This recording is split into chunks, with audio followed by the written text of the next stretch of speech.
year, we announced that we'll be going bigger and better in season 2020 on ZiFM Sport, and we are delivering because today we kick off the inaugural edition of our celebrity guest show. So what does it mean? It means that every last Friday of every month, we're going to be having a special celebrity guest right here in studio on ZiFM Sport. We'll chat to them about their life, but more importantly, find out what they think about the world of sport. My name is Mike Madoda, and with me in the studio is the usual team: Barry Menandi, Chris Gray, Alois Munjira. Our producer is Sean Tafirinyika. Some of the stories you can look forward to on today's edition of ZiFM Sport.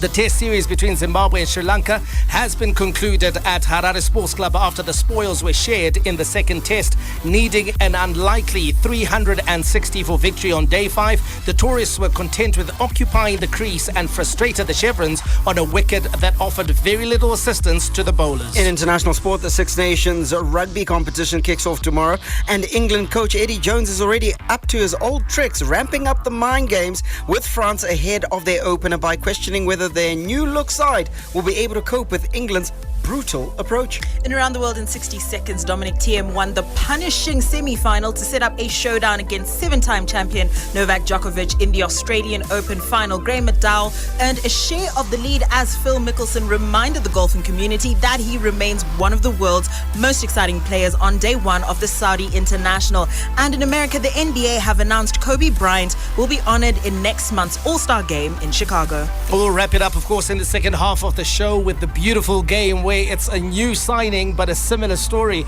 as Manchester United signing Bruno Fernandes says that he's been in love with the club since watching Cristiano Ronaldo play for the Red Devils. In La Liga, the Madrid derby beckons as Real Madrid aim to maintain their lead at the top of the table when they welcome cross-city rivals Atletico Madrid at the Santiago Bernabeu. In Serie A, one of the oldest rivalries in Italian football reignites as Juve go up against Fiorentina, and in the Bundesliga, Bayern Munich are expected to exploit the defensive woes of Mainz when the two sides meet at the Opel Arena tomorrow. It's the weekend preview, and we are live on your favorite station. Stay tuned if you want to find out who makes it as our first celebrity guest on ZiFM Sport. Right now, if you've been on our social media platforms and you've been following the show in any sort of way, you'll know that our first celebrity guest of 2020, which is a new segment in the show, or a new style of delivering the end of the month Friday show, having a celebrity guest in the studio. And our celebrity guest today is King Kandoro, a comedian. Is that like a serious job? No. I just need to start off the show by correcting the narrative. Go for it. You guys went with the celebrity guest because my landlord listens to this show. He's watching like, Have you paid your February rent? Your rent just doubled. The landlord is like, you're doing well, Umbana. But that grant, though, when Barry was introducing you, constipated? No, it's I was trying to decide on my radio voice. I was clearing it up. Because the whole day I was doing research on you guys, and the common factor about you guys. Yeah. Mike Pause is not here, but my accents, I was trying to decide on which accent I'm going. I'm going with who you're gonna imitate. Yeah, because I want. All right, now King Kandoro rose up the ranks on the Zimbabwe stand-up comedy scene and recently sold out a one-man show at Reps Theatre titled Conspiracy Theories. Congratulations on that. Thank you. That's no mean feat whatsoever. I mean, we can laugh about it and talk about comedy and everything, but in truth, selling out a one-man show is not easy at all, and it's a big sort of badge of honor for in your trade. It is because it was mainly for my in-laws. Really? I wanted to show them that because I recently got married. Oh, I wanted right, to right, show right. them that their daughter will be taken care of. Is she being taken care of? Well, we're still eating the proceeds from the show. It must have gone well then. Indeed. I was over at his house for dinner. We had my veg and my potato, so I don't know what he's talking about. Steak dinner. Steak dinner, exactly. King Kandoro is not afraid to up the ante and push the boundaries with his witty, relatable, and anecdotal style of comedy. And as you can tell, he's with us in the studio and has already started to push the envelope. Big question, massive question. Are you a sports fan? I'm a huge sports fan. You're a huge sports fan? Yeah, but I don't say that a lot these days because my teams are not winning. Tell us your teams. United, It's a tough time for us. So is my brother. It's a tough time. I'm a United and a Dynamos fan. Shucks, you need a hug. You really need a hug. You've had a hard 2019 and 2020 doesn't look promising whatsoever. So is soccer your favorite show? Your favorite sport? Yeah, soccer, then basketball. Then basketball? Yeah. Like NBA? Yeah. For real? Yeah, I'm a huge NBA fan. Tell us your team. Lakers. Well, Lakers? To be honest, my team is LeBron James. Where he goes, I go. So you were with the Cavs before, Yeah, Miami Heat You're a before. bit of a traveler there. We've traveled. We've been on the road. Right now we're with the Lakers. He's like me. He's like me with Cristiano Ronaldo. Wherever he goes, I go. Yeah, I mean, we hear of nomadic players and nomadic coaches, and so we've got some nomadic fans. Well, welcome to ZiFM Sport, and thank you for accepting to do this, and we're going to have a good time. Certainly we're going to talk about Man United a bit later on. We'll want to hear your thoughts about where Ole is going. Ole at the wheel. And we'll see how that goes. ZiFM Sport, let's jump into the home front. Sri Lankan opener Kusal Mendes struck a stubborn 116 not out as the second test against Zimbabwe in Harare ended in a draw. Sri Lanka's 10-wicket win in the first test last week at the same venue meant they won the series 1-0. Zimbabwe faced one ball in the morning of the fifth day, which captain Sean Williams hit for 6 to bring up his half century. He immediately declared, setting Sri Lanka a challenging target of 361. They lost the wicket of Dimuth Karunaratne and Oshada Fernando for 47 and Angelo Matthews, but Mendes guided them through to the safety of a draw. The final scorecard looks like this: Zimbabwe going great guns in their opening, in their first innings, 406 all out, and then Sri Lanka in response 293. Zimbabwe came back in and then scored 247, declared 247 for 7, declared Brendan Taylor with 67, Sean Williams with a creditable 53 not out, Fernando taking 2 for 43, and then Sri Lanka just seeing the day out for 105 for the loss of only 1 wicket. Mendes with that 101, and Oshada Mendes actually with that score of 116 not out, and then Oshada scoring 47. The match, of course, was drawn. Let's hear from former Zimbabwe Test cricketer Dirk Viljoen, who gave his thoughts on the second and final test between Zimbabwe and Sri Lanka. Look, I think it was a really good cricket match. I questioned the surface and thought that it was maybe a little bit docile. I think it offered a little bit for the seamers. It offered for the batsmen if they got in. I think where maybe Zimbabwe were unable to go all the way to victory was the lack of a frontline spinner. And I think that you run the danger that on Zimbabwe surfaces and around the world that in your bowling attack, if you don't have a frontline spinner and you're relying on part-timers only, that's dangerous. And I think that showed. Not because they need to get him back, but not too many years ago, Graham Creamer, who was captaining the side, who was a frontline spinner himself, would have offered another variation there to allow Zimbabwe's part-timers to bowl around him. And that's not totally a selection issue. That might be a Zimbabwe cricket issue that they don't have that frontline spinner at the moment, but maybe something that they can work towards and try and find that youngster or that guy who can be the frontline spinner. Apart from that, I think it was a great performance by Zimbabwe. I don't think they could have done anything different. Sri Lanka came back well today and made sure that they killed any chance of Zimbabwe pushing for victory. In the end, a good test match would have been nice if it gone the other way, but I think that was the difference, the fact that they needed a frontline spinner to come in and dominate today and allow Raza and Williams and Mutambodzi to bowl around that if needed. But it might have been a little bit different. But all in all, if you look back at the first test, if Zimbabwe could just have pushed a little bit harder and drawn that, I think a result of a shared series would have been very acceptable for Zimbabwe. Unfortunately, it wasn't meant to be, but there'll be a lot of positives they can take out. The batters got runs, the seamers bowled really well, and it'll set them up well for their tour of Bangladesh, and I hope that it's a good tour for them. The voice there of former Zimbabwe Test cricketer Dirk Viljoen talking about the fact that we didn't have a frontline spinner. Just a correction on that Sri Lanka second innings score.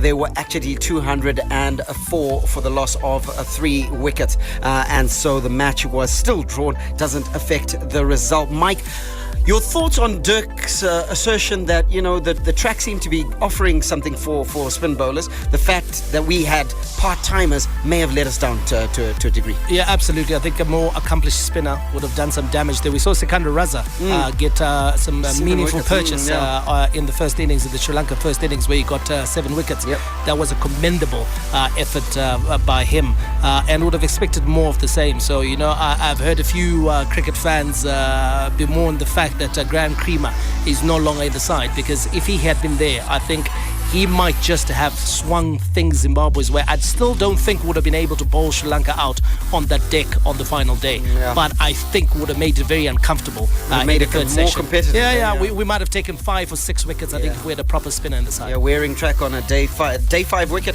always good for the spinners. Unfortunately, we didn't have one. Do you follow cricket at all, King Kandoro? I was following right now. That's the full extent of how you follow. Zimbabwe cricket, surely you see their results, and it's not hard to follow if Zimbabwe loses but again. do you know what? I like when it comes to things that I don't know. Yeah. I don't like embarrassing myself and participating because Have you ever been to watch Zimbabwe cricket? Yeah, but it was for the wrong reasons though. What's the reason you went? The women. We used to frequent Centurion 4 because the quality. The quality of the women. Yes. That go to cricket matches. Because you have to understand, cricket. People who watch cricket are people with, you know, affluent people. They are people who are comfortable in there, and women go where those people are. Okay, I went to where those people. So rank the following sports according to the quality of women. And my apologies to women. This is not chauvinistic This is not at all, chauvinistic guys. at all. Totally not. So rugby, cricket, soccer, and basketball. Rank them in terms of quality. Start at the bottom. As I just need to clarify, these are my views in 2015. Oh, for your missus. Yeah, I don't share these sentiments now, babe. So come on, give us the I think rugby is at the bottom. Yeah, because they're Rugby very. is at the I bottom. would assume they're very violent. I'm assuming you can't do funny business. Then what was it? Rugby, basketball, soccer, and cricket. I mean, no, basketball is up there because those people are well paid. Yeah. Basketball players are well paid. Not all local ones. though. Not locally. Do we have local basketball players? No, but I think cricket, because I don't think any woman is going to Faro. Football is down here. I don't think any woman is going to Faro or Kwanzura or Mandala. I was surprised when she was going to watch Platinum. I was like, Chris, what? I know it was just a job thing. You're not going there voluntarily. Oh, wow. I think cricket is up there. Cricket is up there. Cricket Number is up one. there. All right. Well, we think cricket is number one, certainly on the show today. Some more news for you. Zimbabwe under-19 lost to England by 75 runs in the plate semi-finals to finish 10th at the under-19 ICC Cricket World Cup. Zimbabwe were bowled out for 211, chasing 290 for victory. Hi, this is Sikandar Raza from Zimbabwe Cricket Team, and you're watching me on ZiFM Sports. Sports news roundup as we hang out with King Kandoro here on ZiFM Sports. Starting with basketball news, Bulawayo Basketball Association League action resumes tomorrow at the Kanyisile Sports Centre following the festive period mid-season break. After a competitive opening half of the season in the men's category, the top 4 teams, Southern Mavericks, Giants, Legends and Oilers, will battle it out for the championship in the final stretch. In what is certainly the game of the week, log leaders Mavericks will lock horns with second-place Giants. Only 2 points separate the two teams on the log standings, setting up a potentially mouth-watering encounter. Over to the Sports Awards. Newly crowned Zimbabwe Sportsperson of the Year, Themba Gorimbo, says winning is something that runs in his blood and the recognition he received was well-deserved. The mixed martial arts fighter made history when he became the first local athlete to win an Extreme Fighting Championship welterweight title last year. He also won the Sportsman of the Year category on Wednesday night. And we wrap it up with football news, where the clash between FC Platinum and Etoile du Sahel tomorrow is more of a dead rubber for the Zimbabweans, as the Shavana Miners say they are on a serious mission. Coach Hendrik Peter de Jong, who joined the side recently with the aim of helping them turn their fortunes on the continent, has said FC Platinum should use every opportunity they get to prepare themselves for the next edition of the CAF Champions League, which gets underway in August after a disappointing campaign.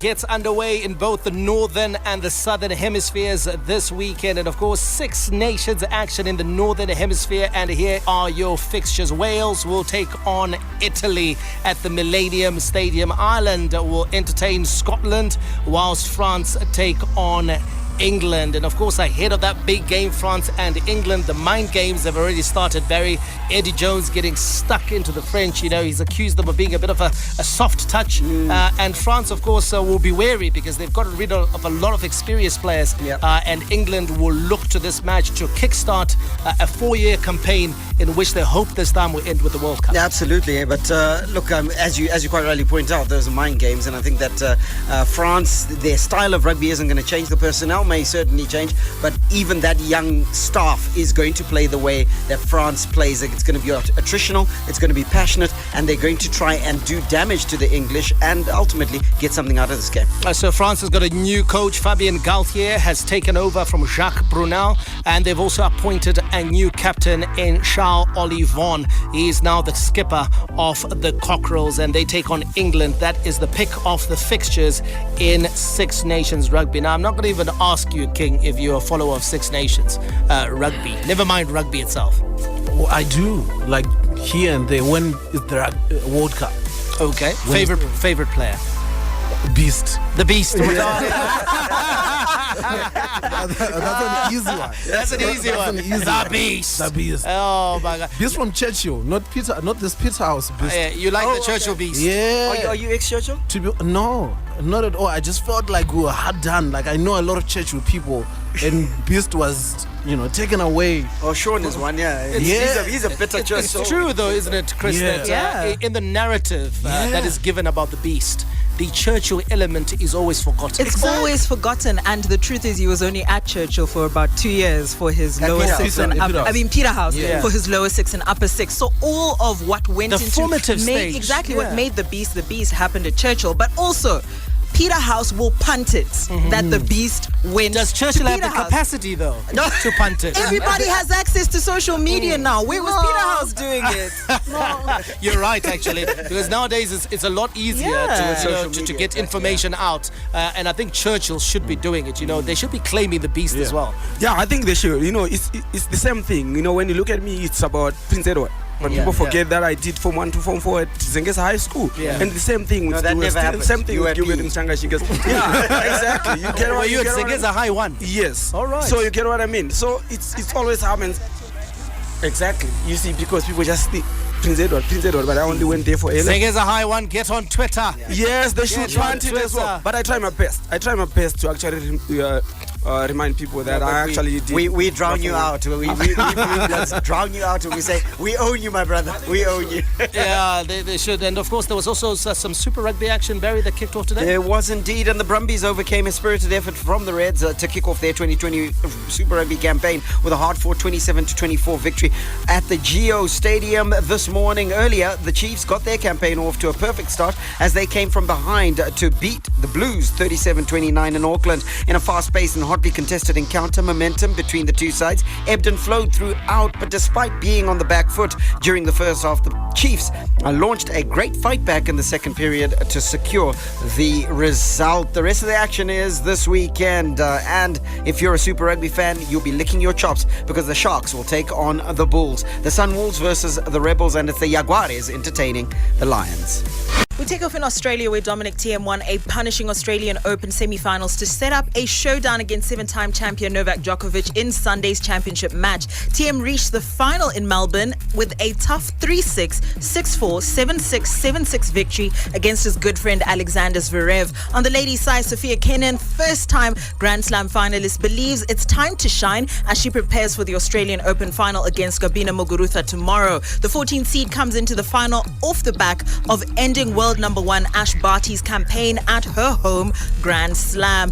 Over to Saudi Arabia, Graham McDowell earned a share of the lead as Phil Mickelson reminded the golfing community that he remains one of the world's most exciting players on day one of the Saudi International. McDowell birdied the final 3 holes at the Royal Greens Golf and Country Club to cap a 6 under 64 and join Gavin Green on top of the leaderboard, while playing partner Mickelson provided huge entertainment with a barrage of birdies, atoning for some early mistakes in his 66. Action in the Saudi International continues throughout the weekend. We touched down in the US where Kobe Bryant will be honored in next month's All-Star Game in Chicago. The NBA have announced major changes in the format of the annual match, which features 24 of the league's top players, were revealed, and the league is turning every quarter of the All-Star Game into an abbreviated contest for charity. Scores will be reset to 0 at the start of the second and third quarters and then be restored again to begin an untimed fourth quarter, which is when the tribute to Bryant begins.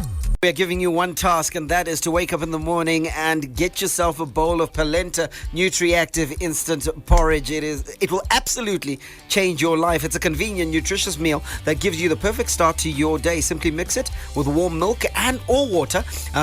Enjoy the goodness of healthy and tasty porridge. Now, every single day, Polenta Nutri-Active Instant Porridge has been dishing out the daily sports trivia where you could win big. And we have Tapiwa on the line. Hi, Tapiwa. Hi, how's it going? Good, thanks. How are you? How's it Friday? So I'm down with a few. Oh, shame. I was about to ask you what we're doing this weekend, but guess not. Not so much. Yeah, not so much. I hope it's not Corona, dude. Okay, fingers crossed it's not Corona. Yeah. So I've got 2 questions for you here. If you get both of them correct, you could be in with a chance of winning something really cool from Polenta Nutri-Active Porridge. Are you ready for your 2 questions? Yeah. Okay, they're multiple choice, so they're extra easy. Your first question: which sport does newly crowned Zimbabwe Sportsperson of the Year Themba Gorimbo play? Is it A, tennis? Is it B, football? Or is it C, mixed martial arts? Oh, wow. Okay, first question correct. Quite confident. Before you even finished, right in there. The answer was in. So, your second question: who are the defending Six Nations champions? Is it A, Wales? Is it B, France? Or is it C, England? Yeah, banana skin. Is that Wales?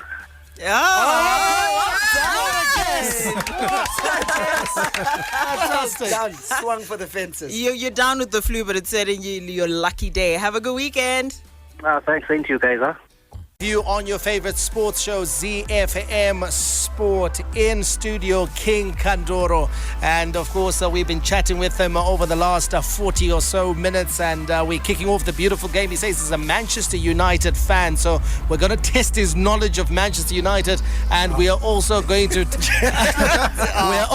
test his temperament as well with our comments, because they've been largely negative about Man United this season. Now, get in touch with us with your thoughts on 0731-168-045, your predictions for some of the matches that are being played this weekend. New Manchester United signing Bruno Fernandes says that he's been in love with United since watching Cristiano Ronaldo play for the Red Devils. United completed the signing of the sporting midfielder Fernandes for an initial fee of £46.5 million, with up to £21.1 million to follow in add-ons. The 25-year-old, a teammate of Ronaldo in the Portugal setup, signed a 5.5-year contract at Old Trafford, with the club retaining an option to extend the deal for a further season. Let's hear from the United manager Ole Gunnar Solskjaer, who says all parties are happy after the midfielder finally completed his move.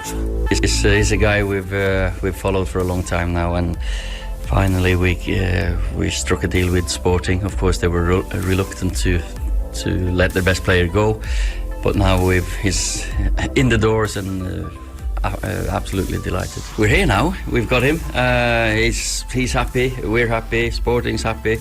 Of course, it was an emotional farewell for him, because the club means so much for him. But then we've had a couple of decent signings from Sporting before. So for us, it was about being patient, keep trusting that we're going to get it done, and the club has done a great job.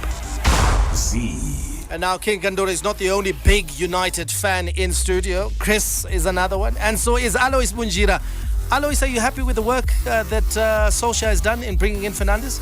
Yeah, I think he's done well. There was a time that we thought this was not going to happen, and finally it does happen. And I think he's a very good player that can add value to the team. 25-year-old international, Portugal international, and he still has a lot to develop as well. And I think.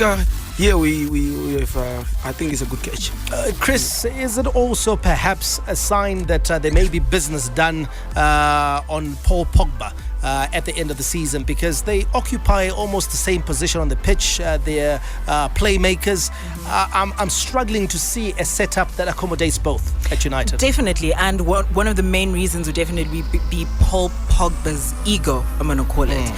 He's one of those players who has never quite settled into United. When he came in, the expectations were very high. There was a couple of managers changing there, and he never quite fulfilled his potential. So I think holding on to Paul Pogba would definitely be a mistake when there's another player that they've brought in now who can do much more for the club.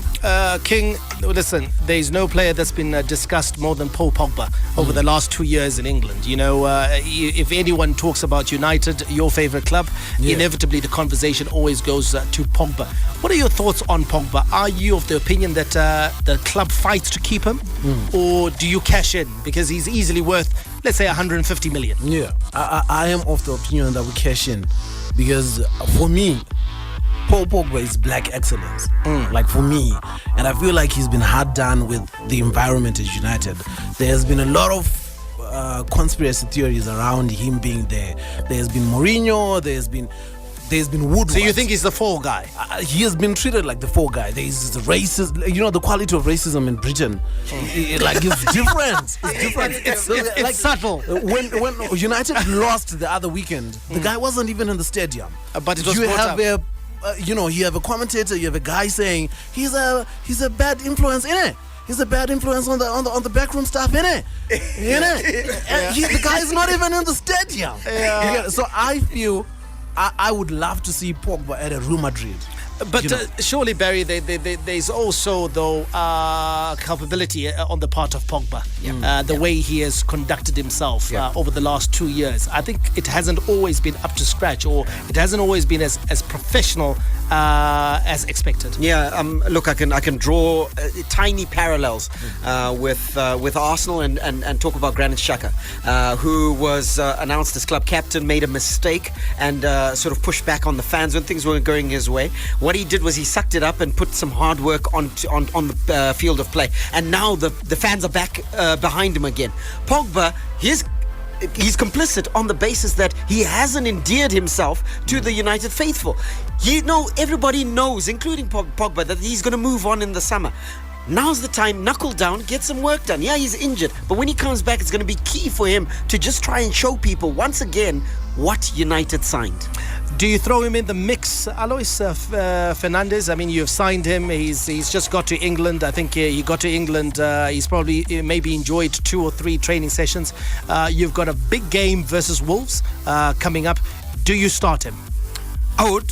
I would start him. It's a big game, like you said, and he's a big player. He's an international. He knows that he was signed to play, and he signed not in the preseason but during the season. So he should be coming here fit, and throw him in as once and for all, because there's no time to wait. And you might as well hit the ground running. Yeah, just hit the ground running, play him, and just show the people that what we have bought is this. The Pogba talk, I think it should just die a natural death. Pogba, like Barry said, he's shooting himself in the foot. He's losing his value. By the time he moves, he won't be worth as much as he's worth now. Okay, let's give you the rest of your Premier League fixtures. Leicester City versus Chelsea. Newcastle United entertain Norwich at St James's Park. At Selhurst Park, Crystal Palace will welcome Sheffield United.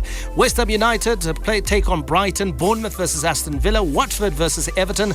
Liverpool will entertain Southampton at Anfield. Manchester United taking on Wolves at Old Trafford. Burnley versus Arsenal.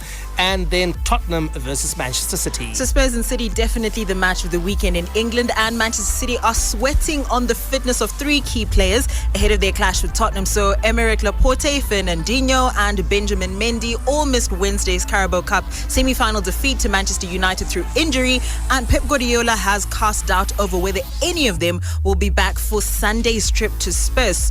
And also on the other end, the initial bounce following Mourinho's arrival as manager at Spurs has dipped somewhat, the club winning just once in their past 5 Premier League fixtures, a morale-boosting 2-1 victory over bottom of the table Norwich last time out. Alois, for you, is this a significant dent for Manchester City not having those 3 key players available? Yeah, it is indeed a dent, but if you look back, they haven't been available for some time now. You know, when you look at Laporte and Mendy is in and out and all that. I think they have already made adjustments to not having those guys. But when they are in the starting lineup, you can actually be assured that they are at full strength. Manchester City have been struggling with the center back position. As soon as Laporte went out injured, they started struggling. He is actually a very, very important figure there. If he is fit, if he is raring to go, I think he is actually one of the players that can actually make Manchester City unbeatable. And one of the players that they brought in to cover that centre half position was who? Fernandinho. Yeah. And Fernandinho's not available as well. And so it's a for some reason, Pep trusts a midfielder more than he does his centre halves. I actually blame Pep for Manchester City's defensive shortcomings. 100%. I like Aymeric Laporte. Yep. He's a great player, and I think he's an improvement on what they had. But let's go back to the record-breaking season. Yeah. Who was their defensive partnership? The Centurions, yeah? When they went 100 points. 100 points, yeah. It was who? Stones and Otamendi. And what did he do? He proceeded to break that partnership up, brought in Aymeric Laporte first and then started to change partners for Laporte as and when it suited him. And I think what you've got with Stones and Otamendi are players who have suffered a loss of confidence as a result of the fact that they know that the manager doesn't trust them and they don't have consistent game time. Just look how solid Otamendi looked when he played with Laporte, the game that Laporte came back from injury.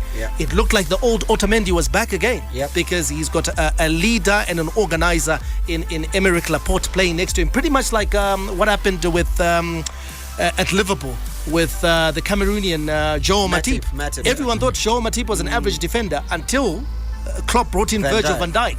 And now Matip is unbeatable whenever he's selected next to Van Dijk. So sometimes I think Pep just overthinks it. Yeah, and you remember what we said in the car park the other day. Sometimes it's not about individual good players. Sometimes it works with combinations. A bad player can actually form a very, very good combination that is better than good player. Bad and bad make good. Yes, it's very possible. King Kandoro, for you, Jose Mourinho moves to Spurs, and there's that initial bounce. They're playing better. They have a win. And then it goes completely the other way. They've only won once in their last 5 matches. Do you think he's under any pressure, especially considering they're up against Manchester City? Oh, definitely. Because, you know, the ego is what places him under pressure. Because he's somebody who he talks a big game. So if you're somebody who talks a big game, naturally, regardless of the expectations on the ground, because I think any manager put in that position, this time would be a time to rebuild, get your team together, preparing for the off-season, because this season would just be for getting a respectable position. Well, you know your back room, you know your players, you know, then they give him time to rebuild in the off-season. But being Mourinho, he's like, no, top four, I'm here. And people are like, okay, but we want top 4. But to be honest, I would rather have that ego as compared to Ole Gunnar. I was listening to the voice that we just signed a good player. We just signed, but he's talking like Mnanesh Kwereti. Like, He's all right. I like Jose Mourinho. I like the ego. Just say the confidence is not there. Yes. It's like we just signed. He's a good player. We'll see what happens. You know. Their lead at the top of the La Liga table tomorrow when they welcome cross-city rivals Atletico Madrid to the Santiago Bernabeu. Zinedine Zidane's side are unbeaten in their last 20 matches in all competitions, and Wednesday night saw them book their place in the quarterfinals of the Copa del Rey with a 4-0 win over Real Zaragoza. Atletico, meanwhile, were not in action in midweek, having been knocked out of the competition in the previous round by third-tier opposition, and Diego Simeone's men are without doubt going through a very tough period. So it's Real Madrid versus Atletico. It's at the Stadio Santiago Bernabeu. Real Madrid fan Alois Bunjira, But this is a good time to play Atletico Madrid because they're in all sorts of trouble. Yeah, I think this is a good time, and Real Madrid obviously on top of the log as well. They just want to consolidate. There is no better time to play against Atletico Madrid right now. Atletico Madrid, they are just in no man's land at the moment, as far as top 6 is concerned, those teams. And I believe that Real Madrid are just going to fancy their chances because they can't just afford to slip up.